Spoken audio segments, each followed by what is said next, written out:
ये है India first communication और आप देख रहे हैं पब्लिक फर्स्ट, सर्वदा भारतीय।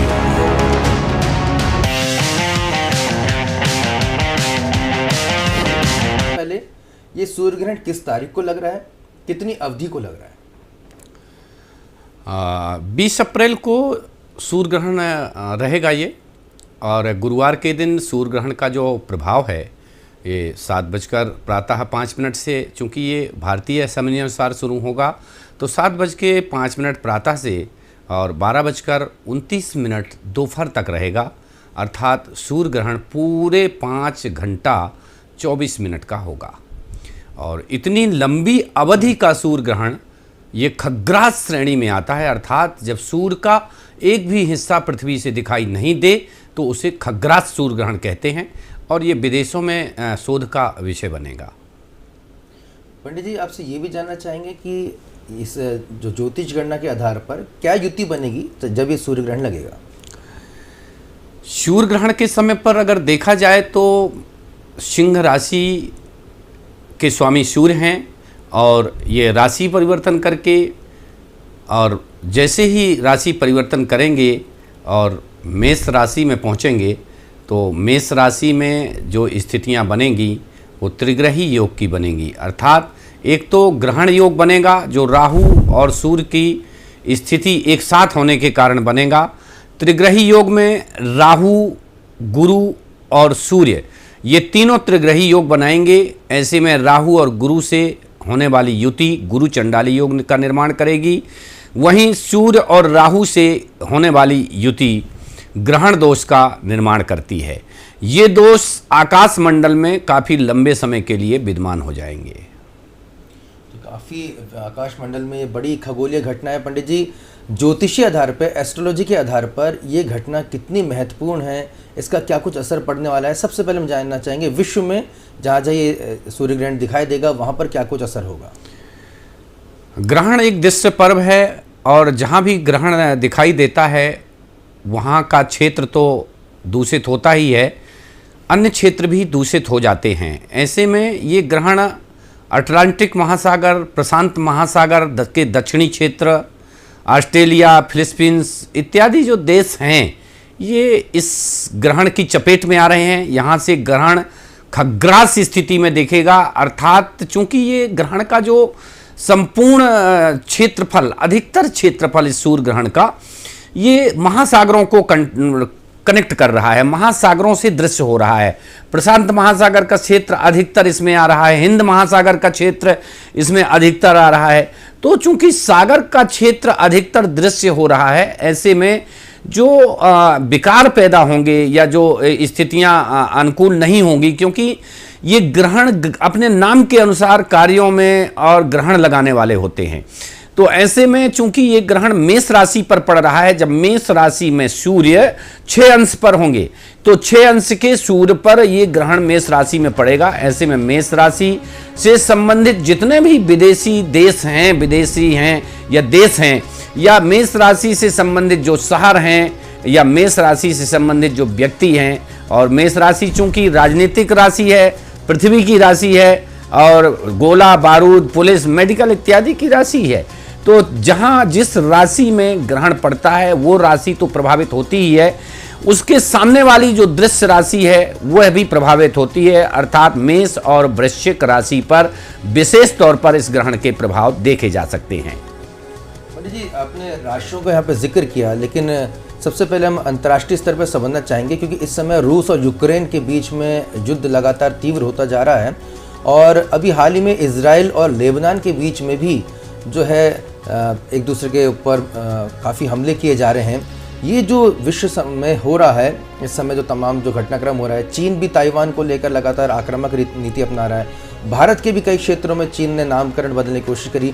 तो इन परिदृश्यों को देखते हुए आपसे समझना चाहेंगे ऐसे कौन से जो राष्ट्र हैं जहाँ पर इस ग्रहण का काफ़ी असर होगा, और विश्व में क्या युद्ध की स्थिति किस तरह की बनती दिखाई दे रही है आने वाले दिनों में?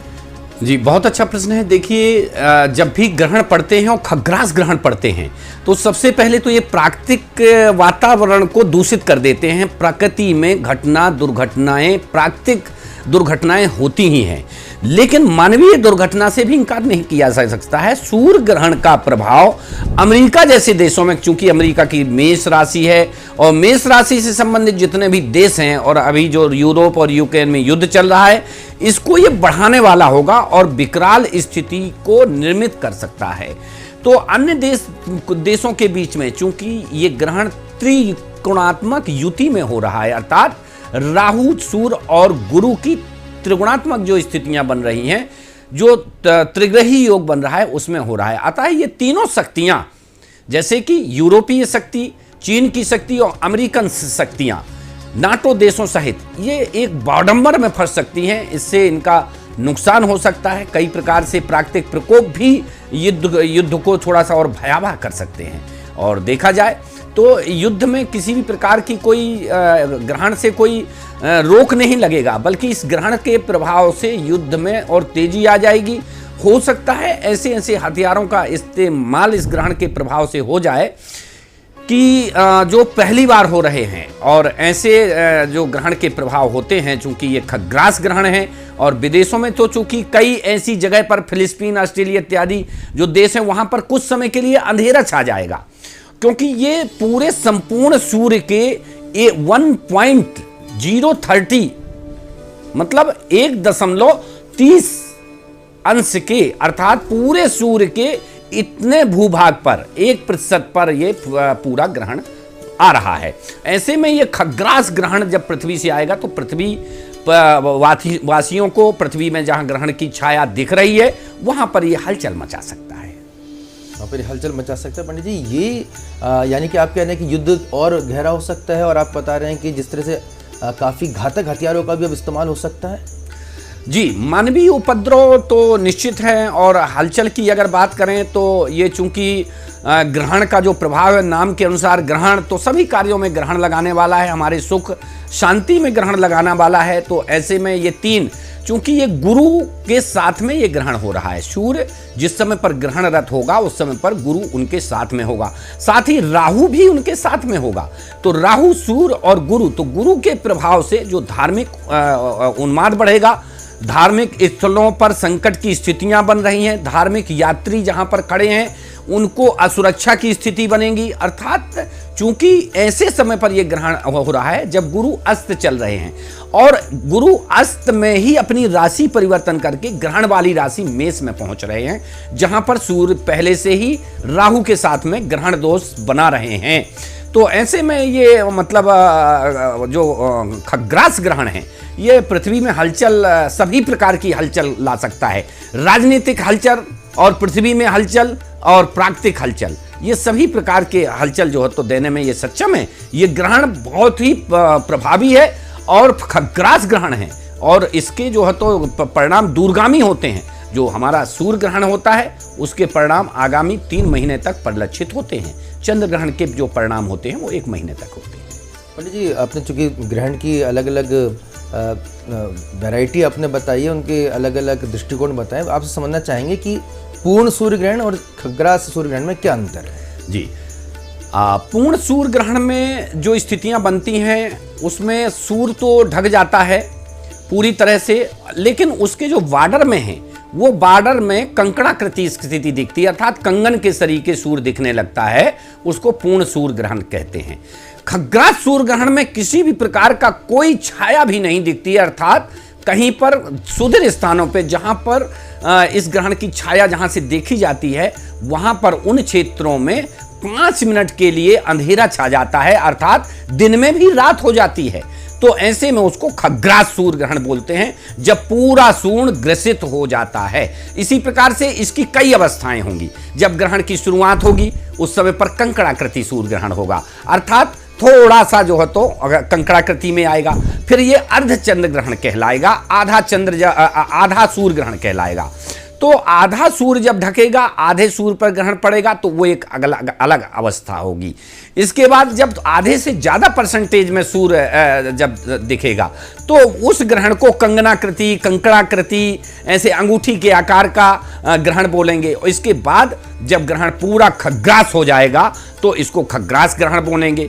फिर इस ग्रहण का जो परिमाप होता है, इस ग्रहण का उद्धार होता है और ग्रहण जैसे मोक्ष की ओर आएगा तो ग्रहण की जो स्थितियां हैं सूर्य की फिर बदलनी शुरू हो जाएंगी। तो जैसे जैसे सूर्य की स्थितियां हम निर्मित हुई थी, तो उसी प्रकार मोक्ष के दौरान जब सूर्य में ग्रहण का मोक्ष होगा तो उस समय पर वही स्थितियां फिर से निर्मित होंगी। तो ये ग्रहण खास तौर पर 4 प्रकार के ग्रहण निर्मित करेगा, अर्थात हमको देखने में तो एक ही एक ग्रहण लग रहा है, लेकिन ये 4 प्रकार के ग्रहण की स्थितियां निर्मित कर रहा है। 4 प्रकार के ग्रहण की स्थितियां निर्मित कर रहा है। पंडित जी, भारतवर्ष को लेकर ये ग्रहण क्या अच्छा रहेगा, बुरा रहेगा, किस तरह के प्रभाव इस ग्रहण के भारतवर्ष में देखने को मिल सकते हैं? जी आशुतोष जी, देखा जाए तो चूंकि भारतीय जो भूभाग है और भारतीय क्षेत्र हिंद महासागर में ग्रहण का प्रभाव ज़्यादा पड़ रहा है और वहाँ पर खग्रास की स्थितियाँ बन रही हैं, तो ऐसे में समुद्री हलचल और भारतीय जो तटीय शहर हैं उसमें सुनामी इत्यादि की संभावनाएं बहुत ही बलवती हो गई हैं। साथ ही ये जो अमावस्या का समय है और इसके बाद आने वाली जो पूर्णिमा है, 15 दिन बाद ही पूर्णिमा आएगी, तो उसमें भूकंपन की स्थितियां पूर्वोत्तर क्षेत्र में देखी जा सकती हैं, अर्थात दिल्ली और इसके आसपास का जो पूर्वी क्षेत्र है और नर्मदा तटीय क्षेत्र भी इस भूकंपन से प्रभावित हो सकता है। विदेशों की अगर बात करें तो विदेश में तो इसके प्राकृतिक प्रकोप रहेंगे ही, कई देशों में सुनामी और भूकंप से स्थितियां गड़बड़ा सकती हैं, लेकिन भारत में भी इसका प्रभाव अछूता नहीं रहेगा, क्योंकि भारत में मेष राशि से संबंधित राज्य जैसे अरुणाचल प्रदेश, पूर्वोत्तर राज्य हैं, ये प्रभावित हो सकते हैं। आंध्र प्रदेश इत्यादि में भी प्राकृतिक प्रकोप की स्थिति बन सकती है। तो ऐसे मतलब मेष राशि से संबंधित जो देश हैं वो प्रभावित होंगे, तटीय क्षेत्र प्रभावित होंगे। और चूंकि जब कोई ग्रहण पड़ता है तो सभी कार्यों में ग्रहण लगाता है, अशांति की स्थितियां निर्मित करता है, गुरु इसमें सहायक है, तो सामाजिक व्यवस्थाएं भी बिगड़ सकती हैं। भारत में चूंकि अनेक प्रकार से जो दंगे फसाद की स्थितियां भी निर्मित हो सकती हैं और ऐसे में ये इनकार नहीं किया जा सकता है कि इसका प्रभाव राजनीति में भी पड़ना शुरू हो जाएगा। जी, आपने 2 महत्वपूर्ण बातें यहाँ पर बताई हैं, और बल्कि 3 आप बता चुके हैं भारतवर्ष को लेकर। एक तो तटीय क्षेत्र यानी कि जो कोस्टल इलाके हैं वहाँ पर जो है सुनामी जैसी स्थिति निर्मित हो सकती है। आपने दूसरा जो शब्द कहा अरुणाचल को लेकर, अरुणाचल में इस समय लगातार चीन जो है वो दुस्साहस करने की कोशिशों में जुटा हुआ है। क्या कुछ परिणाम इस सूर्य ग्रहण की वजह से अरुणाचल प्रदेश के हिस्से में हमें देखने को मिल सकते हैं? निश्चित तौर पर अरुणाचल प्रदेश में तनातनी वाली स्थिति बनेगी और चीन के लिए भी एक ये निश्चित हो गया है कि चीन भारत में कोई ना कोई खुराफात करेगा। और क्योंकि तटीय क्षेत्र चीन से अरुणाचल प्रदेश आता है तो वहाँ पर ग्रहण का प्रभाव निश्चित तौर पर पड़ने वाला है। और चीन की स्थिति अगर देखी जाए तो वो पहले से ही इस टाइप की हरकतें कई बार कर चुका है और ग्रहण के प्रभाव में आने के बाद ये निश्चित तौर पर प्रभाव करेगा। चीन भी मेष राशि से संबंधित देश है, अमेरिका भी मेष राशि से संबंधित देश है, लेकिन ये बड़ी शक्तियां हैं, ये त्रिकोणात्मक शक्तियां हैं, यूरोप सहित चीन, अमेरिका और यूरोप। अब सोचिए कि ये तीनों त्रिकोणात्मक शक्तियों पर ग्रहण का प्रभाव है, तो ऐसे में ये तीनों जो शक्तियां हैं ये भारत को घेर सकती हैं, भारत को प्रभाव में लेने के लिए अपने अपने हथगंडे अपना सकती हैं। लेकिन अगर भारत की प्रभाव राशि पर बात करें तो भारत की जो प्रभाव राशि मकर है, तो उसके जो स्वामी शनि हैं वो वर्तमान समय पर बहुत ही उच्च पोजीशन निर्मित किए हुए हैं। तो अखंड ब्रह्मांड के सर्वोच्च न्यायाधीश शनि भारत को संरक्षण दे रहे हैं। ऐसे में अन्य देश जो हमारे मित्र देश हैं या जो हमारे शत्रु देश हैं, ये भारत का कोई कुछ बिगाड़ नहीं पाएंगे और किसी भी प्रकार की कोई कार्यवाही के पहले भारत की जो शक्ति है वो इनकी बढ़ती देख करके इनको ईर्ष्या जरूर हो सकती है। उस ईर्ष्या और द्वेष की भावना को रखते हुए ऐसी कुछ हमले या अन्य देश षड्यंत्र कर सकते हैं, लेकिन अंततः भारत अपने एक लक्ष्य को कायम करेगा और भारत पूरे विश्व में अपना दबदबा बनाएगा। लेकिन ये भविष्य की बातें हैं। देखा जाए तो वर्तमान की जो स्थिति है ग्रहण के जो प्रभाव से आगामी 3 महीने वो थोड़ा सा विदेशी ताकतों के षड्यंत्र से भारत को सतर्क रहने की आवश्यकता है। की आवश्यकता है। पंडित जी, भारत का पड़ोसी मुल्क पाकिस्तान की भी चर्चा करना यहाँ पे बेहद ज़रूरी है। चीन की तो हम कर ही चुके हैं। पाकिस्तान में जिस तरह से भुखमरी की हालत आ रही है, वहाँ पे महंगाई की सुनामी देखने को मिल रही है, जनता वहाँ पे त्रहिमाम त्रहिमाम कर रही है, इस सूर्य ग्रहण से पाकिस्तान पर क्या कुछ असर पड़ेगा?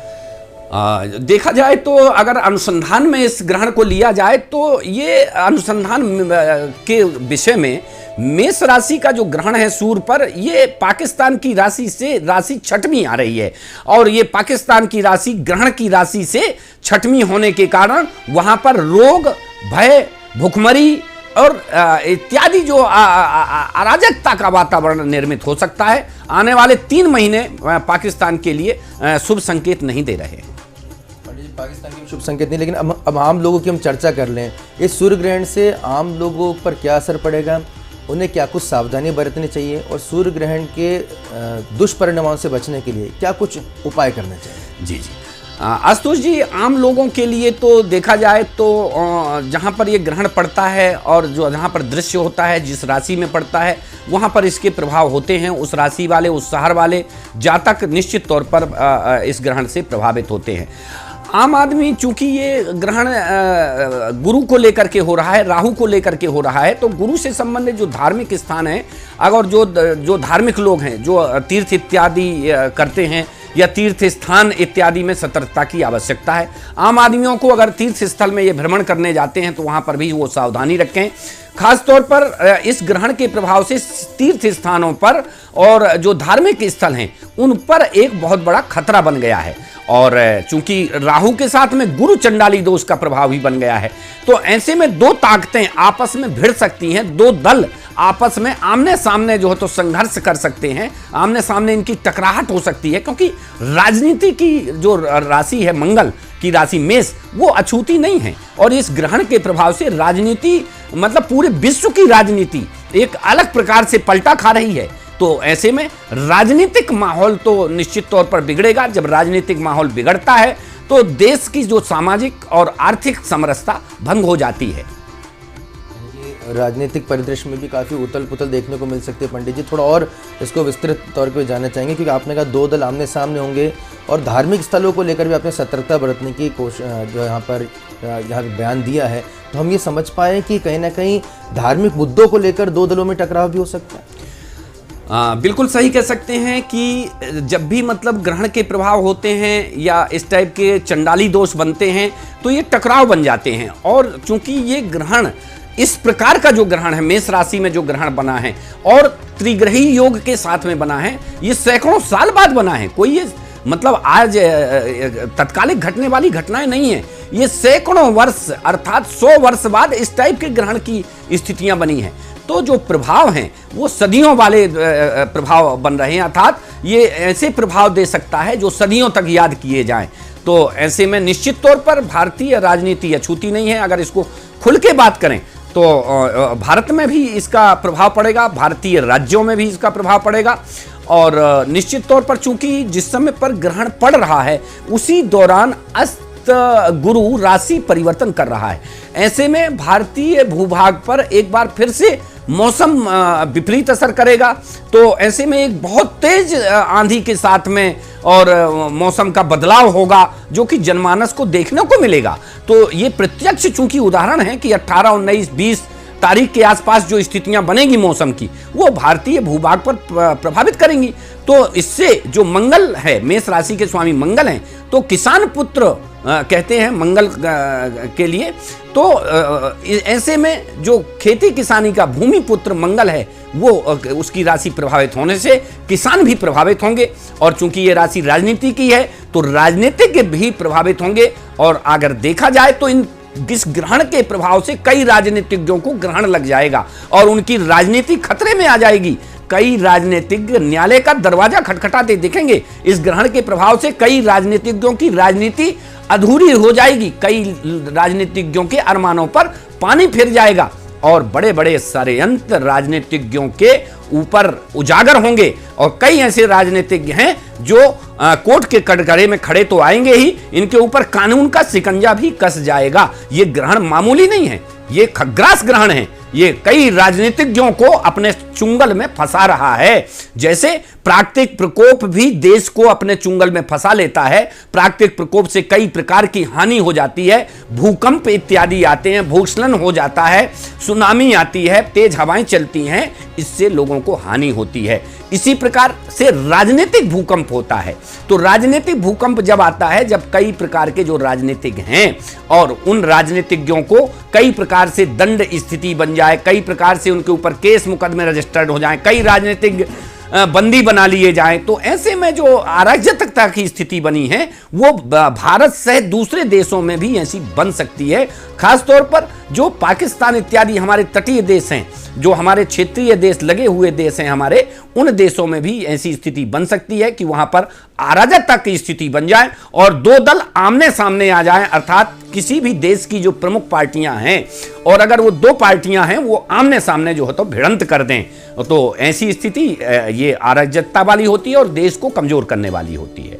पंडित जी, आपने बहुत महत्वपूर्ण बात यहाँ पे कही है। अब कहीं ना कहीं विषय जो है वो आंतरिक सुरक्षा यानी कि इंटरनल सिक्योरिटी की तरफ भी बढ़ रहा है। देश की आंतरिक सुरक्षा में इस दौरान क्या कुछ हमें देखने को मिल सकता है? देखा जाए तो देश की आंतरिक सुरक्षा चाक चौबंद होगी, लेकिन कहीं ना कहीं थोड़ा सा कमजोरी हो जाती है ग्रहण के प्रभाव से, क्योंकि जो हमारा सूर्य है वो तन का कारक होता है और तन में अगर किसी भी प्रकार का कोई ग्रहण पड़ता है तो उससे सुरक्षात्मक स्थितियां हमको अपनानी चाहिए। कई ऐसे जो अभी आपने देखा कि इसके पहले ये कोरोना बीमारी आई थी जो कि ये आंतरिक हमारे देश की आंतरिक सुरक्षा या पूरे विश्व को भयभीत कर रही थी, तो इस प्रकार से कोई षड्यंत्र टाइप की कोई षड्यंत्री बीमारी जो है तो इस सूर्य ग्रहण के प्रभाव से हो सकती है। सूर्य ग्रहण के प्रभाव से जो पुरानी बीमारियां हैं वो एक नए रूप से उग सकती हैं। जैसे कटा हुआ पौधा पीक आता है, उसी प्रकार से जब ग्रहण इत्यादि पड़ते हैं और वातावरण दूषित होता है तो नेगेटिव एनर्जियां बलवती हो जाती हैं। तो ऐसे में पुरानी बीमारी भयावह स्थिति ले ले या ज्यादा परेशानी दे दे, ऐसे में हमको सतर्क रहना चाहिए। आंतरिक मामलों की अगर बात करें तो हमको अंतर्राष्ट्रीय स्तर पर, चूंकि राजनीतिक महापरिवर्तन होने वाला है और राजनीति की राशि में जो ग्रहण हो रहा है, तो अंतर्राष्ट्रीय राष्ट्रीय स्थिति में हमको षड्यंत्रकारी स्थिति भारत को झेलनी पड़ सकती है। ईर्षा देश की भावना भी जो है तो भारत के ऊपर रहेगी। ऐसे में हमको अंतर्राष्ट्रीय स्तर पर सतर्क होने की आवश्यकता है। किसी भी प्रकार के रोग और व्याधि इस समय पर बलवती होते हैं, अर्थात ये इंकार नहीं किया जा सकता है कि इस ग्रहण के प्रभाव से कोरोना ज्यादा आगे बढ़ सकता है। पंडित जी, कहीं ना कहीं आपने बताया कि भारत जिस तरह से तरक्की कर रहा है, जिस तरह से उन्नति कर रहा है, उससे कहीं ना कहीं ईर्ष्या का वातावरण दूसरे जो देश हैं जो जलते हैं वहाँ पर निर्मित होगा। और देखने भी आ रहा है, ब्रिटेन में हम देख रहे हैं, वहाँ पर भी चाहे हम पाकिस्तान और चीन तो खैर हमारे हैं ही पारंपरिक दुश्मन, लेकिन ब्रिटेन जैसे देश में, कनाडा जैसे देश में और कई अमेरिका में भी भारत विरोधी जो है कई लोग खड़े हो गए हैं और वो कहीं ना कहीं फंड भी पहुंचा रहे हैं भारत के हमारे जो ऐसे लोगों को जो देशद्रोही हैं। और उसमें कई पॉलिटिकल पार्टीज़ भी हैं, पॉलिटिकल लीडर्स भी हैं, कई ऐसे संगठन भी हैं, जहां तक ये बात समझ में आ रही है पंडित जी। लेकिन अब आम लोग के लिए जो मैं सवाल पहले भी आपसे पूछा था, इस ग्रहण के दौरान उन्हें क्या कुछ करना चाहिए जिससे ग्रहण के दुष्परिणामों से बच सकें और क्या कुछ बेहतर उपाय वो कर सकें? जी, बहुत अच्छा प्रश्न है आशुतोष जी। देखा जाए तो ग्रहण जहाँ भी पड़ते हैं और जब भी ग्रहण पड़ते हैं तो वहाँ पर कहीं ना कहीं मानसिक रूप से तनाव ही उत्पन्न करने वाले होते हैं और ग्रहण दूषितता ही फैलाते हैं।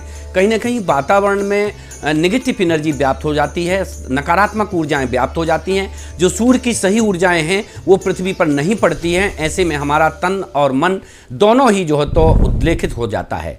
और ऐसी स्थिति में हम आम समाज की अगर बात करें, आम जनों की बात करें, तो जिस राशि में ग्रहण पड़ रहा है, चूंकि मेष राशि के 6 अंश पर जब सूर्य पहुंचेंगे उस समय पर यह ग्रहण पड़ेगा, तो ऐसे में चूंकि सूर्य को पिता की संज्ञा दी गई है और हमारा मानना है, हमारे जो सनातन धर्मावलंबी हैं तो ये मानते हैं कि सूर्य हमारे पिता हैं। और अगर देखा जाए कि पिता को कहीं पर भी कष्ट हो, चाहे वो विदेशों में ग्रहण, चूंकि ये पड़ रहा है, भारत में ये ग्रहण नहीं दिख रहा है, लेकिन ये ग्रहण विदेशों में भी पड़ रहा है, अगर हमारे पिता को विदेश में कोई कष्ट हो रहा है तो दुख तो यहाँ भी होगा। तो ऐसे में जनमानस तो प्रभावित होंगे, भले वो विदेश में कष्ट हो रहा है। तो लोगों को अगर जनमानस को चाहिए कि सूर्य मंत्र का जाप करें, ओम घृणी सूर्याय नमः, ओम भास्कराय नमः इत्यादि पंचाक्षरी इन मंत्रों का जाप करना चाहिए। और सूर्य ग्रहण के पूर्व निश्चित तौर पर हमको सूर्य आराधना में लीन रहना चाहिए, और सूर्य ग्रहण के पश्चात हमको ग्रहण स्नान करना चाहिए, और स्नान के पश्चात हमको ग्रहण दान करना चाहिए। खास तौर पर उन राशि वालों के जरूर करना चाहिए ग्रहण दान जिन राशि में अर्थात मेष और वृश्चिक राशि में इन ग्रहण का विशेष प्रभाव है।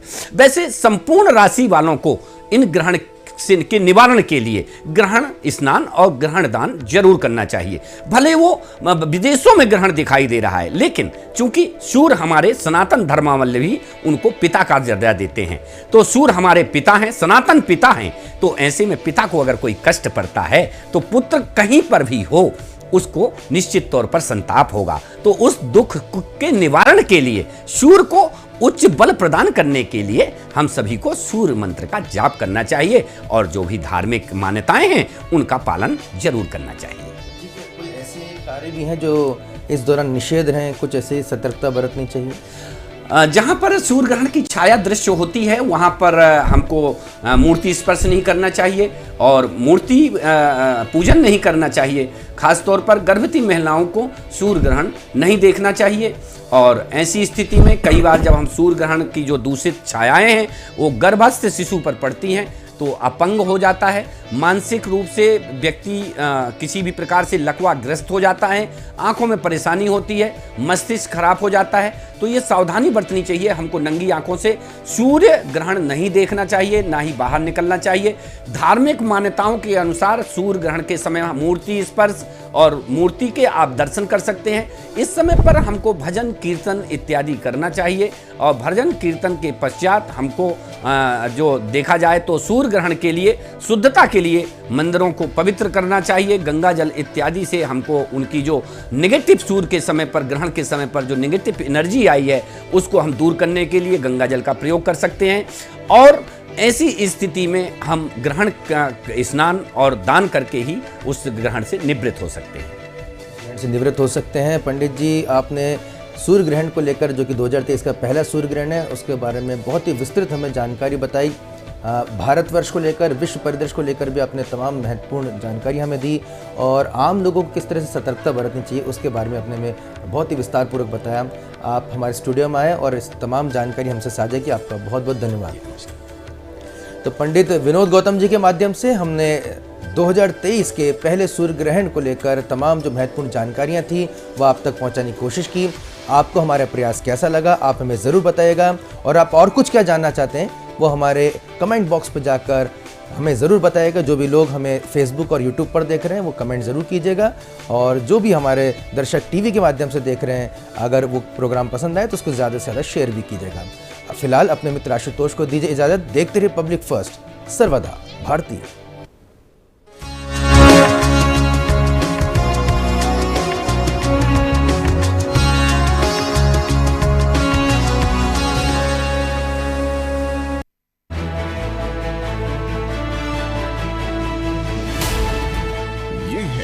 इंडिया फर्स्ट कम्युनिकेशन, और आप देख रहे हैं पब्लिक फर्स्ट, सर्वदा